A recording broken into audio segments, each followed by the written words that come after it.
माता शीतला को बासी खाने का, जिसे हम बसौड़े के नाम से मनाते हैं, बासी खाने का भोग ही क्यों लगाया जाता है? शीतला अष्टमी, सप्तमी, कई लोग षष्ठी पूजते हैं उस दिन। ऐसी कथा है, ऐसी मान्यता है कि माता शीतला एक बार ये देखने के लिए कि कौन उनकी पूजा करता है, कौन नहीं करता है, ये देखने के लिए वो राजस्थान के एक डोंगरी जिला में गई थी। और जब वो देख रही थी तो कहीं पे भी उन्हें ऐसा नहीं दिखा कि कोई उनकी पूजा कर रहा है या कहीं पे उन्हें पूजा जा रहा है। चलते चलते अचानक किसी ने ऊपर से एक उबलते चावल का पानी उनके ऊपर फेंक दिया, उबलता हुआ पानी चावल का उनके ऊपर फेंक दिया, जिससे कहा जाता है कि उनके पूरे शरीर पे फफोले उठ गए थे। वो फफोलों की जलन इतनी ज्यादा थी कि माता तड़पते हुए हर घर घर जाके मदद मांग रही थी, बट पूरे रास्ते, पूरे राह चलते किसी ने भी उनकी मदद नहीं करी। थोड़ी और दूर पहुंची वो तड़पती हुई तो एक कुमारन ने उनको बुलाया अपने घर और उन्हें बिठा के उनके ऊपर ठंडा ठंडा पानी डाला। वो पानी से उनको शीतलता मिली, उन्हें अच्छा महसूस हुआ, उनकी जलन दूर हुई।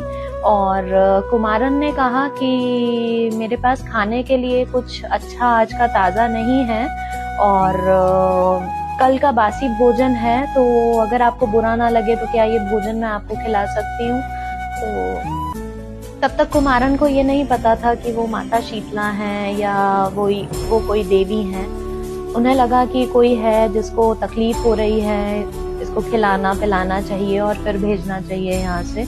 जैसे ही खिलाया कुमारन ने वो खाना, ठंडा खाना था। कहा जाता है कि राबड़ी, जो राजस्थान की काफी फेमस है, ज्वार की बनती है वो। कई लोग नॉर्मल दूध की रबड़ी भी बनाते हैं। तो जैसे अब हम लोग राजस्थान में नहीं रहते। जब मैंने शीतला अष्टमी पूजी थी तो मैंने नॉर्मल दूध को काढ़ के, बहुत ज्यादा जब काढ़ देते हैं तो रबड़ी बनती है, बट जनरली उन्हें कुमारन ने राबड़ी और एक दिन पहले की बासी रोटी का भोग लगाया था, मतलब वो खिलाया था। जैसे ही वो खिलाया तो माता शीतला इतनी प्रसन्न हुई कि उन्होंने अपना असली रूप दिखाया, वो अपने असली अवतार में सामने आई। और जैसे ही वो अपने असली अवतार में सामने आई, कुमारन ने बहुत ही खुश होके, और बिल्कुल कुमारन की आंखों में आंसू थे और उसने प्रणाम किया और उसने माफी मांगी कि आप माता हैं, आप देवी स्वरूप हैं और मैंने आपको एक दिन पहले का बासी खाना खिलाया। पर ऐसा कहा जाता है कि माता शीतला इतनी खुश हुई थी उनसे, इतनी प्रसन्न हुई थी कि उस घर की जो गरीबी थी, जो उनका एक छोटी सी झोपड़ी थी जहाँ पे बुला के उन्होंने माता शीतला के ऊपर जल डाला था या उन्हें भोजन कराया था, माता शीतला ने अपने स्वरूप से और अपने वरदान से उस घर की पूरी गरीबी ले ली थी। और उसी दिन से ये माना जाता है कि माता शीतला का ही ये वरदान था कि जो भी कोई मुझे बासी खाने का भोग लगाएगा या इस दिन ठंडे खाने का भोग लगाएगा या ठंडा खाना ग्रहण करेगा, मेरी कृपा हमेशा उस पर बनी रहेगी। माता शीतला को कई रोगों से मुक्त करने वाली देवी माना जाता है। शारीरिक रोगों से वो मुक्त करती हैं। स्पेशली जो भी रोग हमें गर्मी से होते हैं, जैसे कि चेचक, चिकन पॉक्स या फिर खसरा या आंखों की कई समस्याएं होती हैं, जो भी गर्मी से जितने भी रोग हमारे शरीर को लगते हैं, उन सब से रक्षा करती है शीतला माता। और यही वजह है कि उन्हें हमेशा शीतल जल यानी कि ठंडा जल या एक जल से उनकी आराधना की जाती है। उनके आगे ऐसा बोला जाता है कि उनके आगे दीप नहीं जलाने चाहिए। इसीलिए बसोड़ा वाले दिन हम बासी खाना क्यों खाते हैं?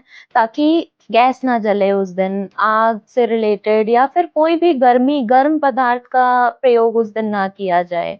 और ऐसा भी कहा जाता है कि अगर आपको चेचक, खसरा जैसी कोई भी बीमारी, या फिर इसे बीमारी नहीं कहेंगे, ये कुछ समय के लिए ये रोग हमारे शरीर पे लगता है गर्मी की वजह से, तो जब भी आप इससे गुजरें तो माता शीतला को जल जरूर अर्पित करें और उससे हमारे शरीर को राहत मिलती है और माता शीतला की कृपा हम पर बनी रहती है। और कई लोग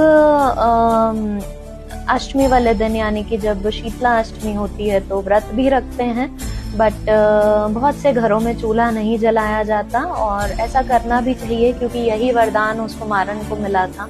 उसने एक दिन पहले का बासी खाना खिलाया था, और उस गर्मी से, उस जलन से बचने के लिए उसने माता शीतला को जल अर्पित किया था, जिससे माता ने प्रसन्न होकर उन्हें वरदान दिया था। तो बस यही कुछ मान्यताएं हैं जिसे हम आगे बढ़ा रहे हैं, और बस यही कहना चाहूंगी आपसे कि कुछ दिन होते हैं, कुछ दिन होते हैं जो बहुत खास होते हैं, उसे खास तरीके से ही मनाना चाहिए, और उस दिन के पीछे छुपी कहानी जानना बहुत जरूरी है। सिर्फ उसे कर देना कि आज बासी खाना खाना है, चूल्हा नहीं जलाना, क्यों नहीं जलाना, ये जानना बहुत जरूरी है। और बस यही कहना चाहती थी आपसे। जय श्री कृष्ण।